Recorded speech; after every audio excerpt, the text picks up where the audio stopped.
Another big story tonight, the city of Portland has named the 3 finalists that are vying for the city administrator job. The person that runs the day-to-day operations of the Rose City, manages the $8.6 billion budget, and implements policies adopted by council.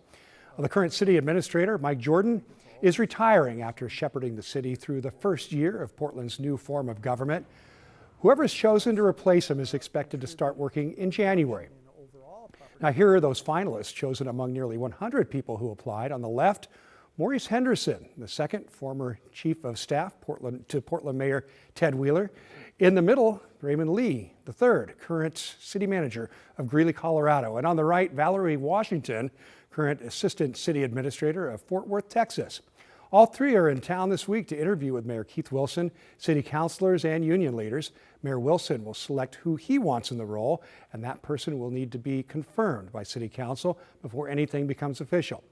Let's take a minute to learn more about these finalists. First, again, Maurice Henderson there. He's the VP of an infrastructure design firm. Before that, he was a senior advisor at the U.S. Department of Transportation under the Biden administration. And prior to that gig, he worked in a senior role with Bird, the electric scooter and bike company.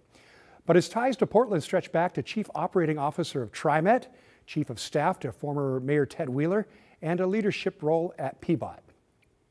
Next, Raymond Lee. He's been the city manager of Greeley, Colorado since 2022. That city's budget is just under $600 million, whereas Portland's, as I mentioned earlier, is $8.6 billion.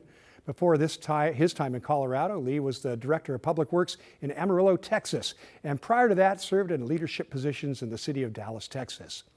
And finally, Valerie Washington. She spent the past decade as the assistant city manager of Fort Worth, Texas. That's a city whose budget topped $3 billion this fiscal year. Before her time in Texas, Washington worked for various public safety departments in the city of Indianapolis, Indiana. So there are your 3 finalists for Portland's next city administrator. Of course, that was just a brief overview of their experience. But if you were in Mayor Wilson's seat, who would you choose? All right. If something stands out to you, share it with us and explain why. Email the story at kgw.com or call and leave the voicemail 503-226-5090.